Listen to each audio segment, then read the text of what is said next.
derrière la porte de l'appartement de la cousine Shracia.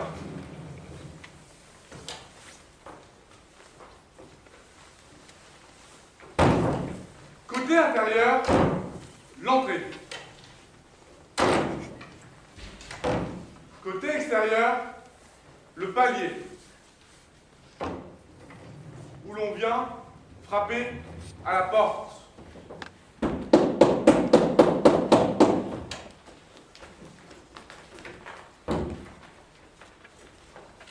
Raes apparaît côté intérieur en pyjama et somnolent se dirige vers la porte. Shracia apparaît derrière lui en chemise de nuit en le retenant. On frappe à nouveau. Je peux savoir où tu vas? Ouvrir, on frappe. As-tu une idée de qui ça peut être? Comment veux-tu que je le sache avant d'ouvrir? Alors toi, tu te précipites pour ouvrir les portes comme ça, en pleine nuit, sans savoir à qui? Je peux demander qui c'est avant d'ouvrir. Pourquoi demander qui c'est? Est-ce que je suis moi à la maison? Ah bah oui. Es-tu toi aussi à la maison? Ah bah oui. Oh. Où est Velvetia? À la maison. Et son fiancé Popochenko? À la maison. Sa mère, Tiskeva? À la maison. Son père, Paragonzele? À la maison. Alors, pourquoi as-tu besoin de demander qui c'est? Qu'est-ce que ça peut te faire, qui c'est? Pourquoi te préoccuper du reste de l'humanité? À moins que tu n'attendes quelqu'un? Ah non, non. Pourquoi vient ton monde? Pour avoir un appartement, Et à quoi sert cet appartement? avoir des murs, Et à quoi servent ces murs? avoir une porte, Une porte, qui sert à quoi? avoir une serrure, Et la serrure, elle sert à quoi? à ne pas ouvrir. Donc, pourquoi vient ton monde? Pour ne pas ouvrir. Ce qu'il fallait démontrer! Quand on ne veut pas avoir d'ennui, on n'ouvre pas la porte. La seule chose que je demande, c'est de marier ma fille Velvetia demain. 400 invités, 800 poulets rôtis attendent. Je ne vais tout de même pas mettre en péril une entreprise qui m'a coûté mes plus belles années et mes économies pour je ne sais quel danger planqué derrière la porte. Et maintenant, au lit. Il va réveiller toute la maison.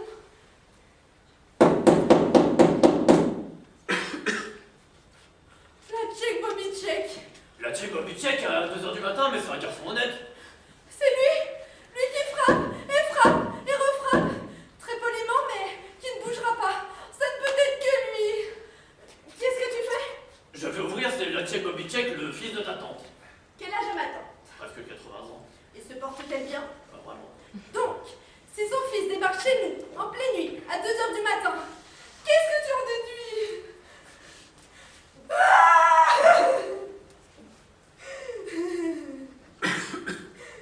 Pourquoi pleures-tu? Si tu m'expliquais, je pleurerais peut-être moi aussi. La vieille a clamsé. Elle va rater le mariage de Velvetia. Quoi? Elle va rater le mariage de Velvetia.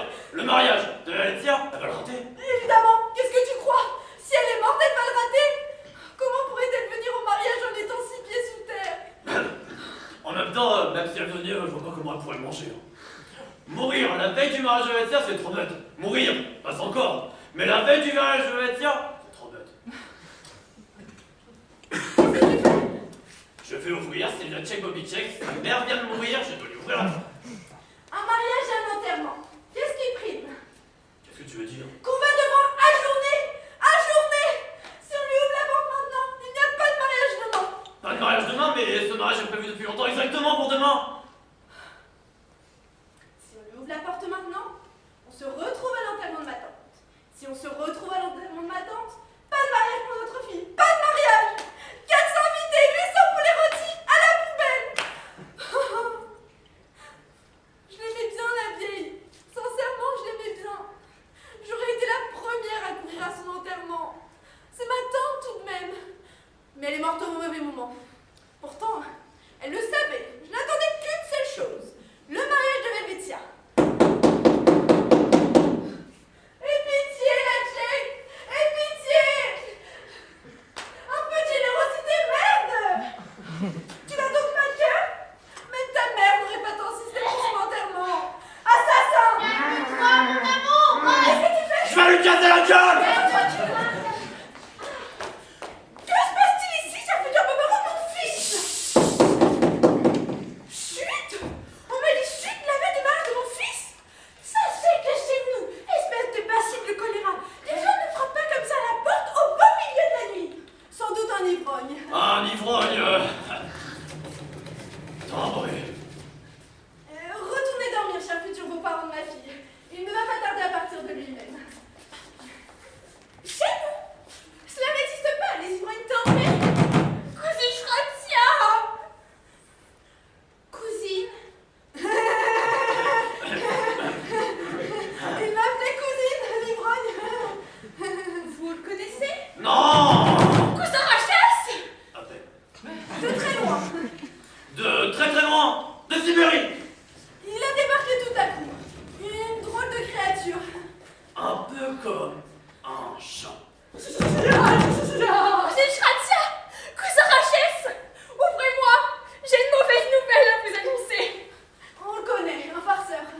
essayé. Tu en fais toujours des tonnes. Chez nous, ça n'existe pas, les mariés. Ma mère est morte. Que vous dire, chère future belle-maman de ma fille? Jugez vous-même. Ma tante est morte et son fils tient absolument à nous annoncer la nouvelle tout de suite, maintenant. Comment puis-je lui ouvrir la porte et apprendre la nouvelle? Si on lui ouvre la porte maintenant, le mariage sera annulé. Le mariage de Velvetia et de Bobochenko. Sinon, de quoi aurions-nous l'air? Alors je me suis dit, je n'ouvre pas, je ne sais rien. On marie Velvetia et Bobochenko. Demain à minuit, après la fête, je serai tout à fait disposée à entendre le pire. De toute façon, la mort ne s'échappera pas.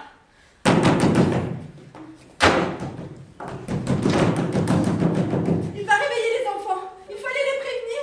Je suis déjà réveillé. Retourne dormir, Bobochenko. Demain, tu as un mariage à passer, tu auras besoin de toutes tes forces. Retourne donc rêver, cher futur gendre. Je ne rêve jamais. Il ne rêve jamais. Il est réaliste, comme sa mère. Papa est mort. Pourquoi mort? Je suis vivant et pourquoi tout de suite papa? Il n'y a que ton père ici, ton père serait-il plus faible que les autres? Ton père serait-il déjà plein de douleurs à la poitrine? Et puisqu'on parle de mort, je ne sais pas moi, pourquoi pas par exemple la mère de la Tchèque Bobitchek? La vieille tante Altée Bobitchek est morte et son fils tient absolument à nous l'annoncer tout de suite maintenant. Comment puis-je lui ouvrir la porte? Velvetia. Bobochenko. Il ne pense qu'à leur amour. Un amour si pur, si absolu. En quoi serait-il concerné par nos calculs politiques? Un amour si pur, si absolu. Tu parles.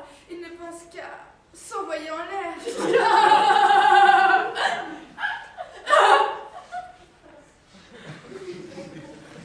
Il est parti? Qui? Même s'il est parti, il reviendra. Je connais le genre. Ce type, tu veux dormir? Il est devant la porte. Tu t'attables pour manger? Il est devant la porte. Tu entres dans la salle de bain? La moitié de sa vie la passe devant les portes. Même la vieille, puisse-t-elle reposer au paradis, n'a jamais raté une seule occasion de frapper une porte.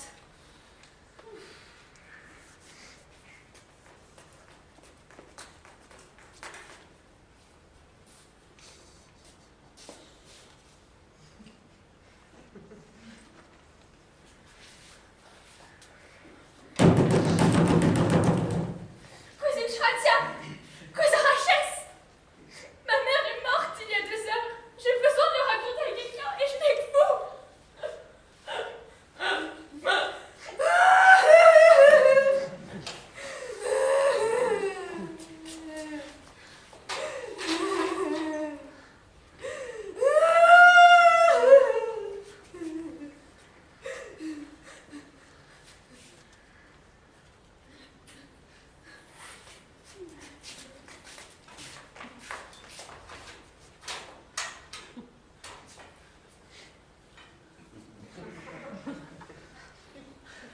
Vous voilà, tous, déjà prêts, tête baissée pour l'enterrement de ma mère.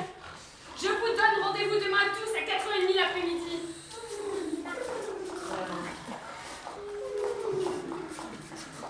Je vous vois quand même. Puis-je savoir quand est-ce que vous vous réveillez? Dans longtemps, très longtemps. À supposer qu'on se réveille un jour.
inspire mon drôle de chapeau.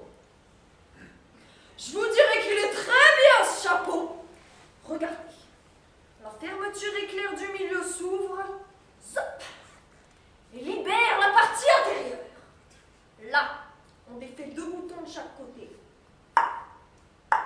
Après, on retourne les oreillettes, on les déplie et elles deviennent des poignées. Le chapeau s'élargit. Il se transforme en cabas. Très facile et très pratique. Imaginez, vous sortez un hiver, sous le froid, au vent. Vous êtes protégé par votre chapeau. Les moments peuvent rester bien au chaud dans les poches de votre vie. Dispensez de tenir un cabas. Tout à coup, vous tombez sur 2 kilos de pommes en promotion que vous ne pouvez pas ne pas acheter. À supposer que soudain le ciel s'éclaircisse et que la pluie s'arrête, vous n'avez qu'à enlever votre chapeau. Votre tête n'a donc plus à en supporter le poids. Et vous avez votre cabas pour mettre vos pommes dedans. Ce qui fait... Ce qui fait que vous avez toujours ce dont vous avez besoin au moment où vous en avez besoin. Je vois. Je dirais même que vous avez de la chance. Ce chapeau me semble vraiment être la solution à tous mes problèmes. Dommage que je n'en ai pas un comme ça, moi. Pourriez-vous m'indiquer où vous l'avez acheté? Je n'ai pas acheté. On me l'a offert. Pourriez-vous vous renseigner auprès de la personne qui vous l'a offert afin de... Il est mort. Ici? Non. Au fin fond de l'Australie. Peut-être serait-il possible d'écrire à sa veuve. Non. Il n'avait que moi. Il est mort sans personne. Il m'a ramené ce chapeau du fin fond de l'Australie. Il est mort.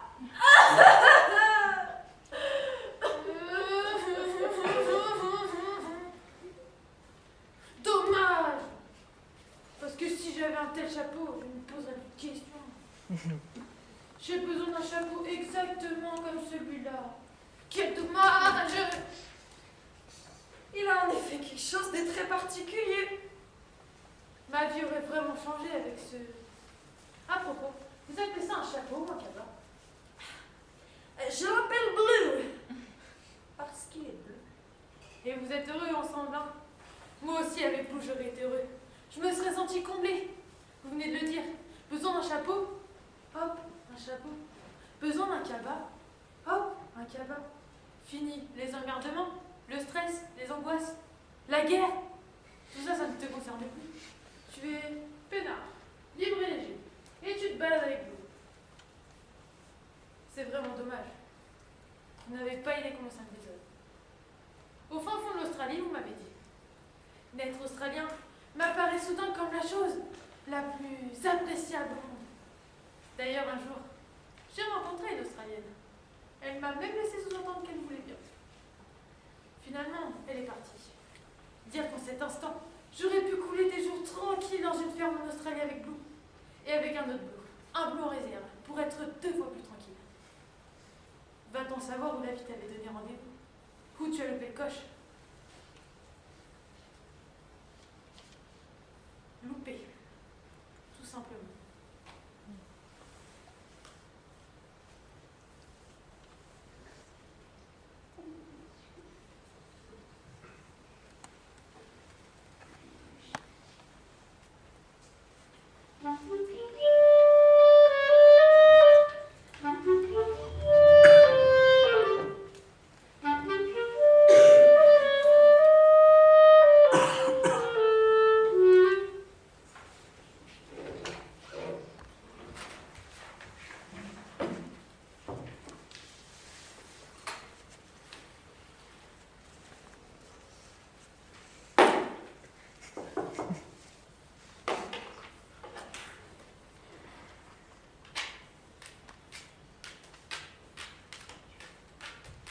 Excusez-moi.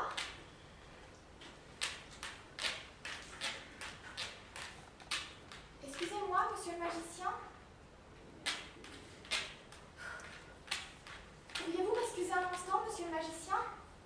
croyez pas que je suis occupée. Pardon. Excusez-moi, je voulais vous... Excusez-moi de vous déranger. C'est à quel sujet?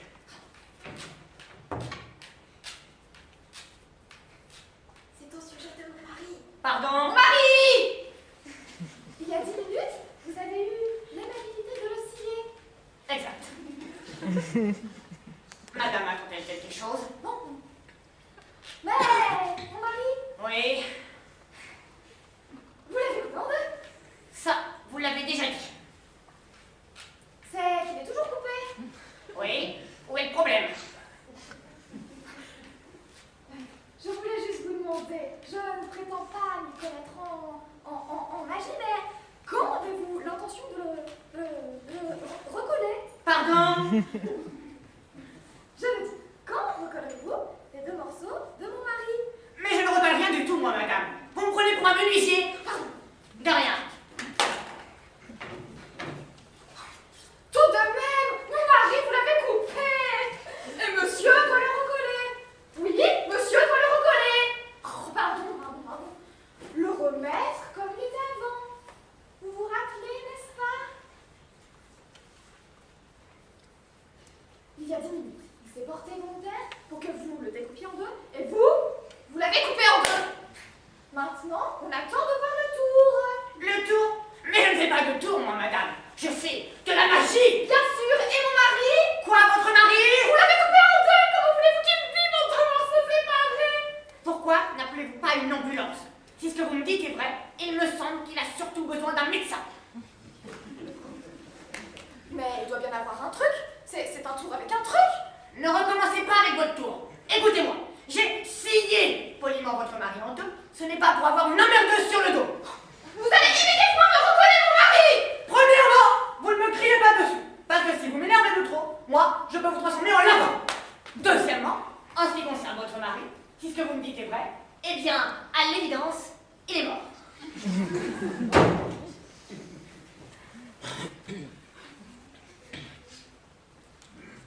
Mort? Il a été coupé en deux, non? Mais vous êtes magicien? Et alors? Mais si mon mari en deux.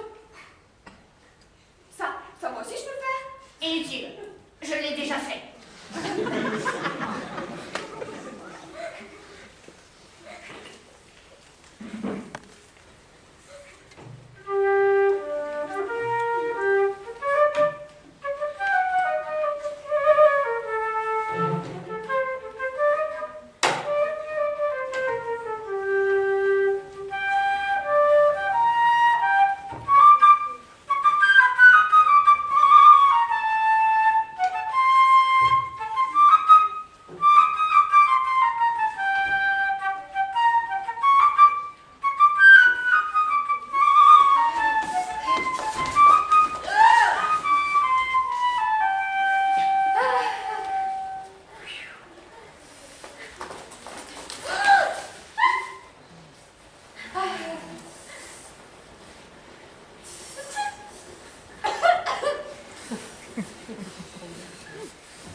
Et si on allumait un feu et qu'on dansait la hora sur le sable, ou en moins chanter?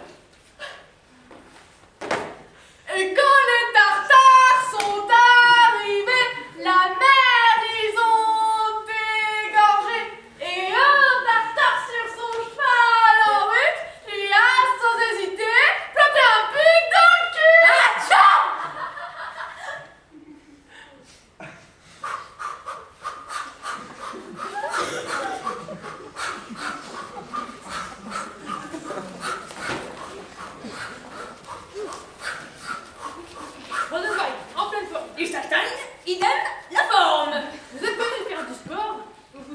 fêter. C'était un grand événement. Félicitations. Quoi donc? Nous organisons un pique-nique matinal en l'honneur du mariage de notre fille Belvetia. Avec notre bispo Botelco.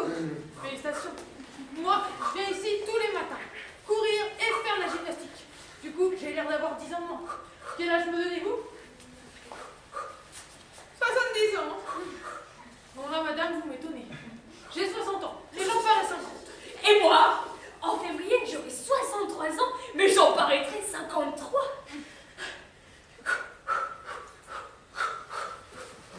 Et je mourrai 10 ans après la date prévue. Supposons que je meure dans 5 ans. Ça signifie que ça fait déjà 5 ans que j'aurais dû être couché sous terre. Et je suis là, je respire et je cours sur la plage. C'est ce que l'on appelle du bénéfice net. Et tout ça grâce à quoi? À quelque chose qui peut paraître ridicule. Le jogging. Je vous recommande. Certes, se marier c'est bien aussi. Mais faire du jogging par tous les temps, dans n'importe quelle condition, c'est encore mieux. Dans n'importe quelle condition. Vraiment. Et si demain le soleil ne se levait pas? Franchement, est-ce que j'ai une tête à me baser sur le soleil? Je me base sur la montre, du coup. Venez avec nous. Si vous nous rejoignez dès maintenant, vous pouvez bénéficier d'une rallonge de vie au taux du mois de décembre. Liechtenstein a raison. Rien qu'avec le jogging d'aujourd'hui, vous gagnerez une semaine de vie en plus. Parce que tout le mois de décembre sera pris en compte. Une semaine de vie en plus ne me ferait certainement pas de mal. Eh bien, ce sera une semaine de souffrance en moins. Alors quoi? Vous préférez mourir 10 ans plus tôt? Pensez que du coup, ça réduit vos chances d'attendre la fin du siècle. Et que la poste va imprimer des timbres en série limitée pour marquer le coup. Nous, on a déjà réservé le nôtre. Tant pis pour vous, mais toutes nos félicitations.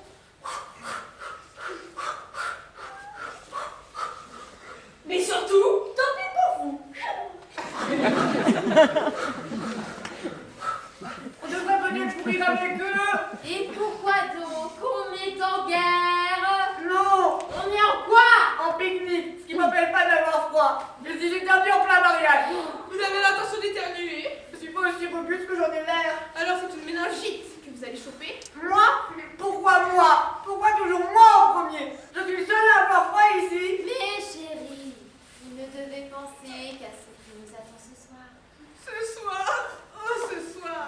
Qui tiendra jusqu'à ce soir? Et quand nous serons bien installés autour des tables, mes chéris, à nous délecter de hareng et à nous gargariser avec du cognac, que mangera le Bobitchek?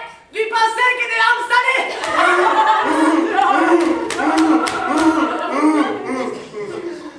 C'est quand même bizarre tout ça.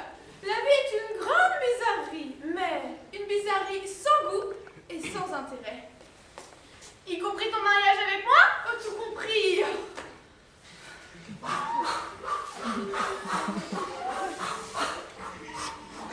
Il y a foule aujourd'hui. Peut-être que les gens ont entendu parler de nous. Rosenwein, en pleine forme. Liechtenstein, idem, la forme. Latchek Bobitchek. Gymnastique ou suicide? Donne, ma mère vient de mourir récemment et je dois absolument annoncer la nouvelle à ma cousine Shrazia. Malheureusement, je n'ai aucune idée de ce qu'elle pourrait être. Alors j'ai décidé de venir ici pour me concentrer, me rafraîchir les idées et regarder la vie. C'est votre mère, ça c'était du jogging. Non? Elle aurait dû. On a un cœur en pleine forme après un bon jogging. C'est bien connu. Dommage. Vous auriez encore votre maman auprès de vous. Le jogging. Vous n'allez pas faire les mêmes erreurs que votre mère, voyons. À moins que vous soyez pressé de l'argent. Qu'est-ce que j'y gagnerais? Vous courez. Vous me dites que je courais, mais est-ce que cela me rapprochera de ma cousine Shrazia? Positif. Le jogging accélérera votre rythme cardiaque. Et vous donnera toute votre idée sur l'endroit où se trouve votre cousine Shoshana. Ma cousine Shrazia! C'est ce que je veux dire. Et vous trouverez tout un tas de gens qui se précipiteront à l'anniversaire de votre maman. Son enterrement. C'est ce que je veux dire. Parce qu'elle est quand même occupée de place dans ce monde! Et le monde est un monde. En avant vers avant plus. Et rallongé de 10 ans. Et revoilà de repartir en pleine forme! J'en vois un troisième avec nous. Exécuez le troisième. Latchek Bobitchek.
Pareil, sur commande. Même du chocolat chaud? Oui, madame. Et on se couche à quelle heure chez vous? À l'heure que vous voulez, madame. Vous êtes dans un hôtel. Vous ne m'obligez pas à me coucher? Certainement pas. Même à minuit? Oui, madame. Même à 1h du matin? Bien sûr. Et on se lève à quelle heure? Pareil, madame. À l'heure que vous voulez. Alors je peux rester au lit jusqu'à midi si je veux? Oui, si vous voulez. Mais si je me couche à 9h du soir, je ne vois pas pourquoi je traînerai au lit jusqu'à midi. C'est vous qui voyez, madame. Et puis ça va me faire louper le petit déjeuner. Vous pouvez toujours me commander à midi si vous voulez. Quoi? Je ne suis pas obligée d'assister au petit déjeuner? Bien sûr que non. Et pour le brossage, à qui est-ce que je demande si je me suis bien brossé les dents? À personne, madame. Comment vous faites pour contrôler? On ne contrôle pas, madame. Super! Je vois que chez vous, on respecte la liberté individuelle. Et à qui est-ce que je demande si je me suis bien essuyée? À personne. Super! On s'éclate vraiment à Londres. Et j'aurai une clé pour me dans ma chambre ou on m'enferme pendant la nuit? Vous aurez votre clé, madame. Avec un porte-clés? Oui, madame. Et qui me protégera? Contre quoi? On ne sait jamais. Je me réveille tout à coup. Ça, c'est votre problème, Et madame. si je pleure? Pourquoi pleuriez-vous? On ne sait jamais. Je peux avoir peur du noir, de l'ombre, de... Vous pourrez toujours téléphoner à la réception.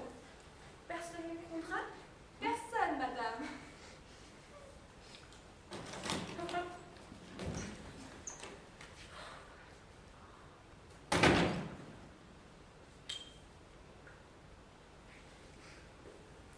S'il vous plaît!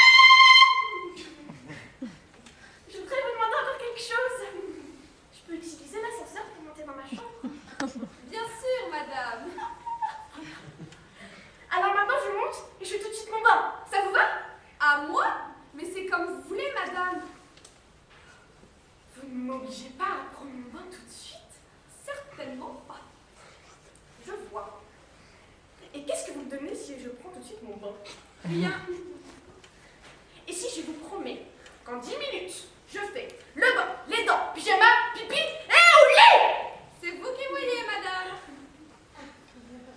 Alors quoi? Tout le monde s'en fout? Si je prends un bain, si je me lave les dents, si je bois du chocolat chaud, si je me couche tard.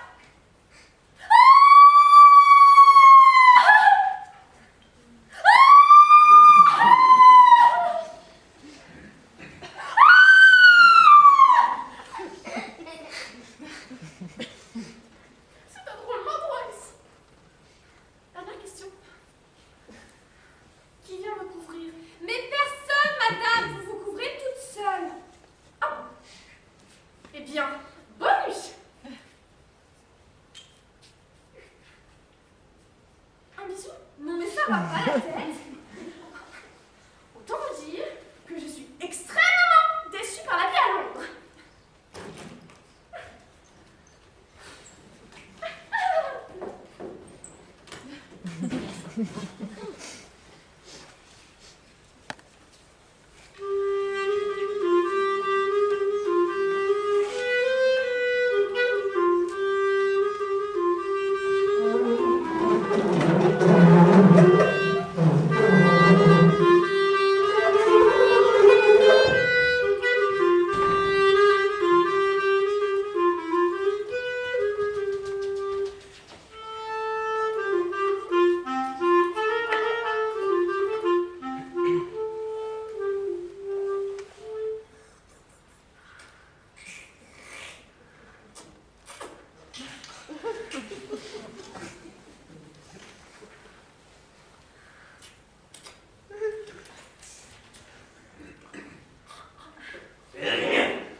Un hot dog, s'il vous plaît.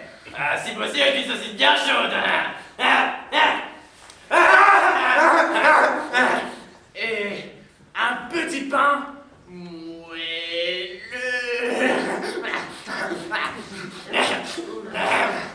Ce que j'aimerais, c'est qu'elle soit très grande, la saucisse. Et j'aurais été ravi que le pain le soit aussi.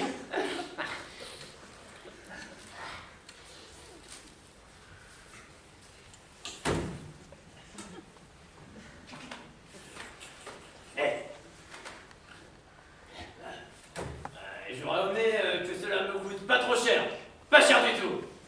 À vrai dire, ça m'aurait fait très plaisir que vous me fassiez le cadeau de cette saucisse.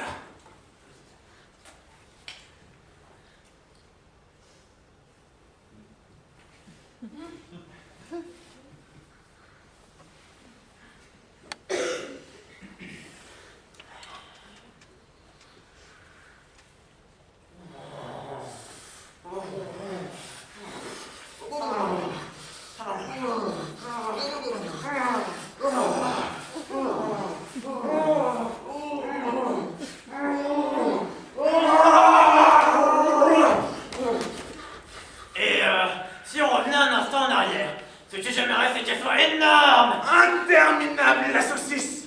Et que vous m'en fassiez cadeau. Que vous m'obligiez à la manger. Comme une mère qui s'occupe bien de son enfant. Ce que je voudrais, c'est que vous soyez ma mère. Seulement en ce qui concerne la saucisse. Pour le reste, que vous soyez une femme totalement inconnue, mais extrêmement gentille. Et que vous ayez une quarantaine d'années en moins. Et vous soyez très belle et nue. Oh, seulement le bras. Et qu'après m'avoir obligé à manger la saucisse, vous couchiez avec moi sur un canapé moelleux. Qui se pourrait là, juste derrière le comptoir. Bref, ce que j'aimerais, c'est que vous soyez ma mère en ce qui concerne la saucisse. Une putain amateur pour la baise et après la baise. Que vous deveniez Caroline de Monaco pour vivre un amour torride. M'emmener en voyage à Monaco et m'épouser.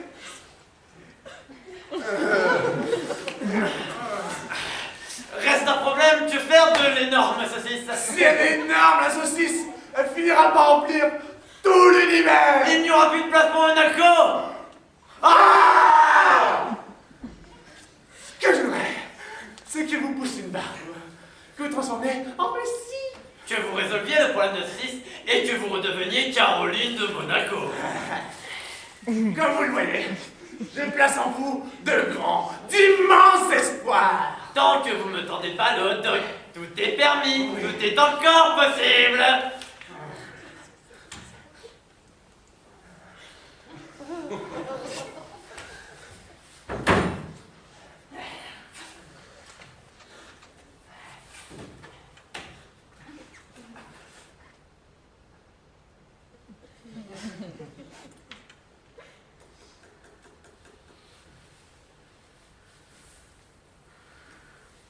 Merci. Dommage.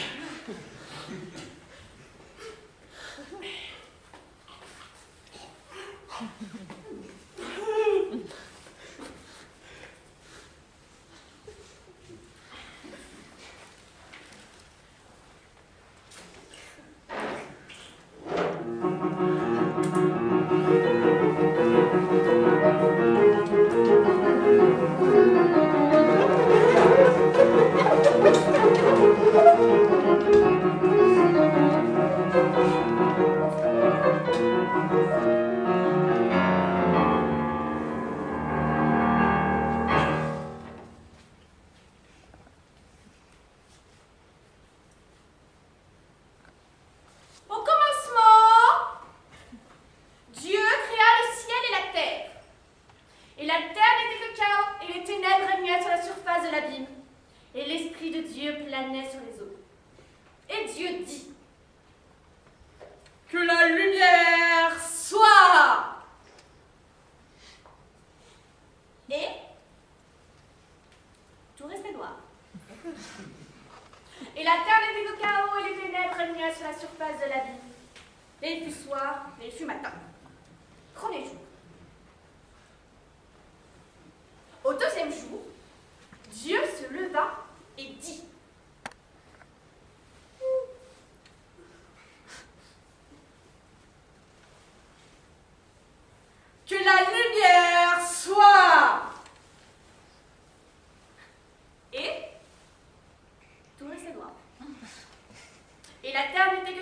les ténèbres régnaient sur la surface de l'abîme. Et il fut soir, et il fut matin. Deuxième jour. Au troisième jour, Dieu se leva et dit: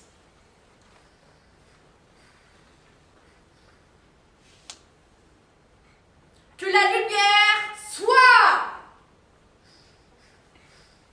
Soit!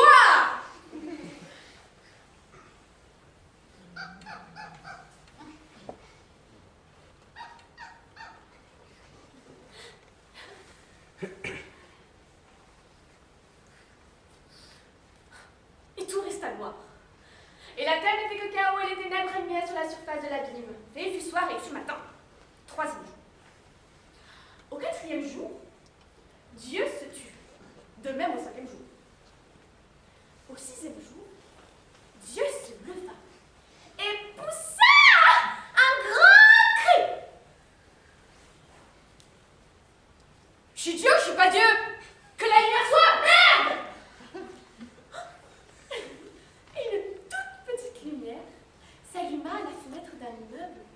Et un homme vêtu en pyjama se pencha vers l'extérieur et dit: Mais qui est-ce qui nous réveille au beau milieu de la nuit?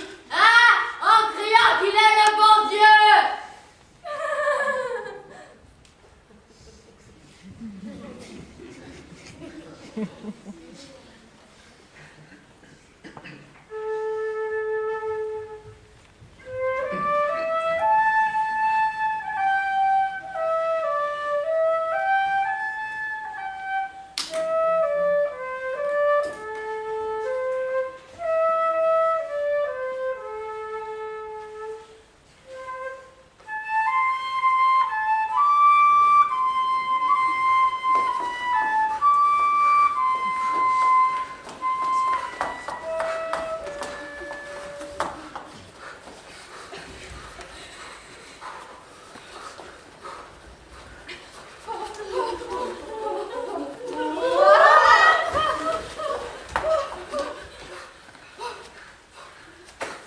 Quelqu'un peut me dire où nous avons atterri?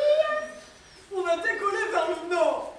On est resté 10 minutes en l'air. On doit être dans la banlieue nord de Tel Aviv, je dirais. Herzliya. Y a-t-il une montagne enneigée à Herzliya?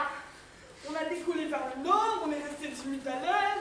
On est dans la banlieue nord de Tel Aviv, à Herzliya. Tiens, il y a même un type basané qui vend des sandwichs. Ah, nous sommes donc bien effectivement à Herzliya. Auriez-vous 5 sandwichs, s'il vous plaît? 40 ans, pas un oiseau, pas un mot, rien que moi et Dieu.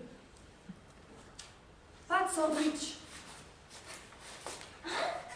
Je n'ai pas bien compris ce qu'il m'a dit, mais apparemment, il n'a pas de sandwich. Et apparemment, on n'est pas à Herzliya. Je dis aux environs de Herzliya. Excusez-moi de vous déranger, mais vous êtes bien sûr que vous n'avez pas de sandwich? Je me présente, Shrazia. Tiskreva. Levitia. Et Popotenko. Maragonzele, mon mari va arriver d'un instant à l'autre. Chamandrina, moine, Bouddha. Vous nous envoyez enchanté? Et comment expliquer, si je puis me permettre cette question, la présence d'un moine bouddhiste à Cabo dans les environs de Herzliya? 40 ans, l'Himalaya, moi pas bougé. L'Himalaya. L'Himalaya, hein? J'aimerais bien savoir qui nous a parlé de Herzliya. Ouais. C'est lui, c'est mon père. Je n'ai rien dit du tout. Si, c'est vous qui avez dit Herzliya. Lui, c'est lui, tout de suite a dénoncé. Je n'ai pas parlé de Herzliya. J'ai posé la question. Suis-je censé deviner la vitesse de notre vol? Et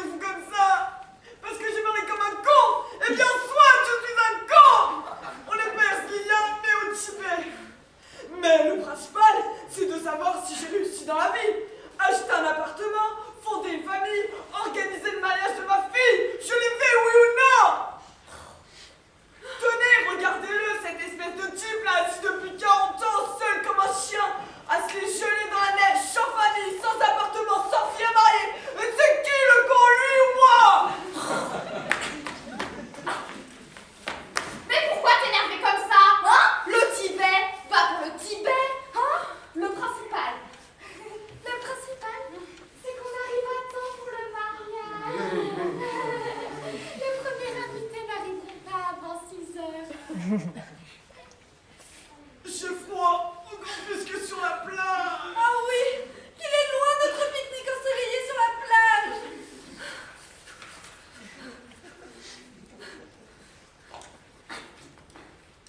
Excusez-moi de vous déranger encore une fois. J'ai bien compris que vous n'aviez pas de sandwich, mais peut-être avez-vous autre chose? Autre chose, peut-être. 40 ans sans manger. 40 ans, sans manger? Et de quoi se nourrit un moine bouddhiste tel que vous durant 40 ans? D'air.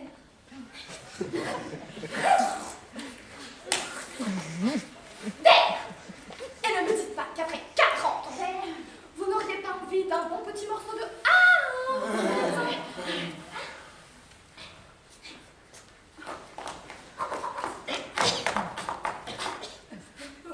Je ne crois pas, moi, ce filou-là. Il va attendre jusqu'à midi, quand on crèvera vraiment de faim, pour nous vendre ces sandwichs 2 fois plus cher. Je vous préviens, monsieur Mandarine, que ça ne marchera pas avec nous. J'ai froid. Et si on allumait un feu? Ratchet, Popochetko, allez donc chercher du bois pour faire un feu. Je ne vois pas de bois du tout. Pas de bois, pas de papier journal, le désert, la neige. Et dans la neige, Helvetia.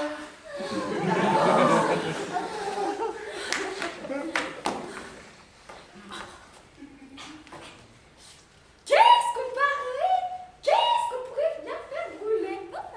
Tu parles d'une aubaine, ce petit bec? J'ai lu que parfois les moines bouddhistes s'immolaient par le feu, en signe de protestation. Encore une petite question. Envisageriez-vous par hasard de vous suicider aujourd'hui? Non, parce que justement, quelque part en Asie, le fier téléphone. Une guerre extrêmement cruelle.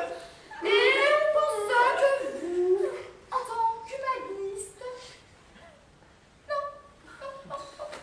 Quoi qu'il en soit, si vous changez d'avis, dites-le nous qu'on se regroupe autour de vous. Justement, aujourd'hui, il veut continuer à vivre votre bouillon. Ah. Bon, ma chérie, dans 10 minutes, on s'arrache d'ici. En attendant, pas un mot, pas un geste, pas un mouvement. Ne gâchez pas votre énergie. On va se réchauffer en se regroupant les uns contre les autres. Comme Mandarine, nous allons concentrer nos forces et nos pensées sur un seul point. Ce point, qui sait, sera peut-être efficace.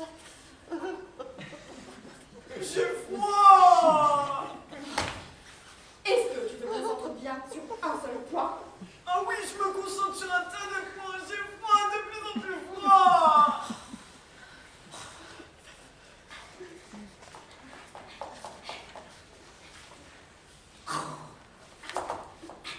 Il faut absolument faire un feu. Et si on allumait Pamplemousse? De toute façon, je ne vois pas d'autre solution. Hein? Ça veut dire quoi? Allumer Pamplemousse? C'est un être humain quand même. Un être humain? Ça, un être humain? Non, où est-ce que c'est écrit?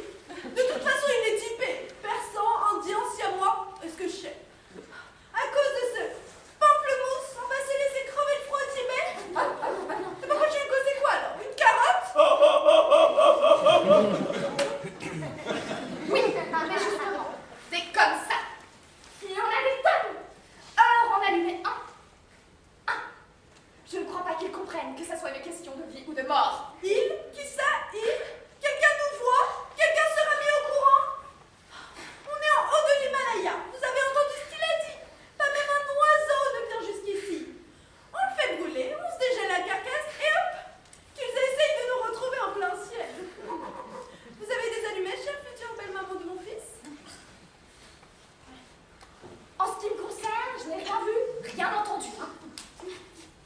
Rien entendu.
Je me demande bien où il n'y avait pas d'église. Une église, et encore une église, et encore une église. Une église avec un clocher.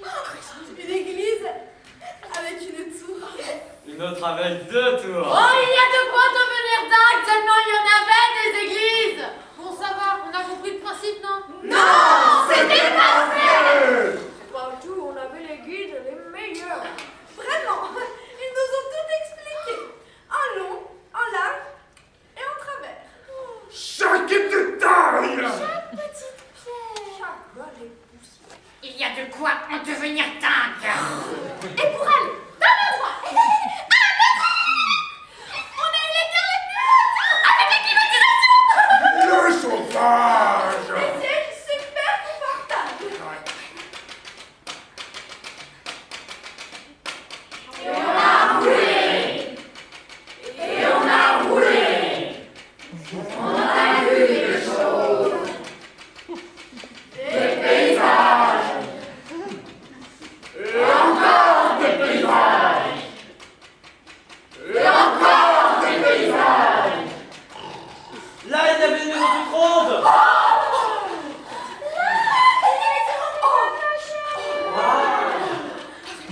Et là, un champ. L'Anguille, et encore un village. Assez. Mais on a eu le temps de faire plein de choses. En Suisse aussi. Une maison. Et encore une rivière. Et encore une montagne. Et encore une vallée. C'était super. On a vraiment eu le temps de voir plein de choses. Et à Londres. Alors là, j'ai à Londres. Ils nous ont amenés dans un cabaret.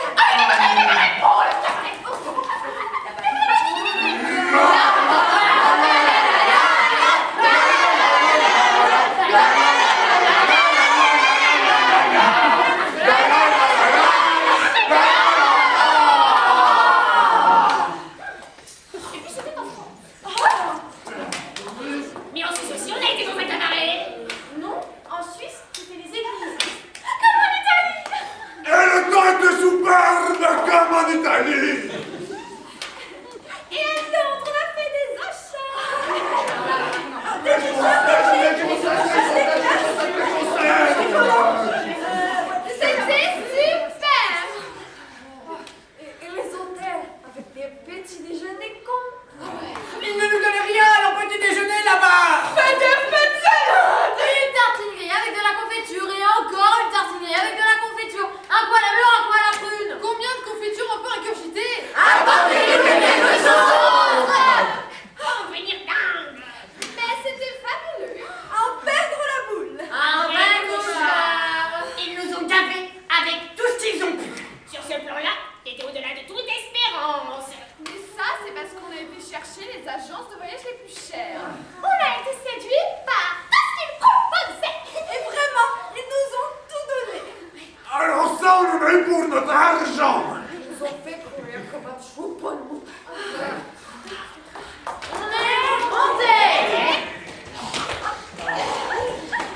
j'ai rien compris. J'ai rien compris de tout ce que les guides nous expliquaient. Mais ils n'ont pas arrêté de tout expliquer, en long, en large et en travers. Ils ont baragouiné et encore baragouiné. Mon Dieu, j'ai cru que j'allais en tomber malade. Pas un instant de répit. Assez, assez! Il y a de quoi devenir dingue! Où est-ce que vous voulez encore nous traîner comme ça? On n'en peut plus. Montez Et descendre, monter! et descendre. Profitez!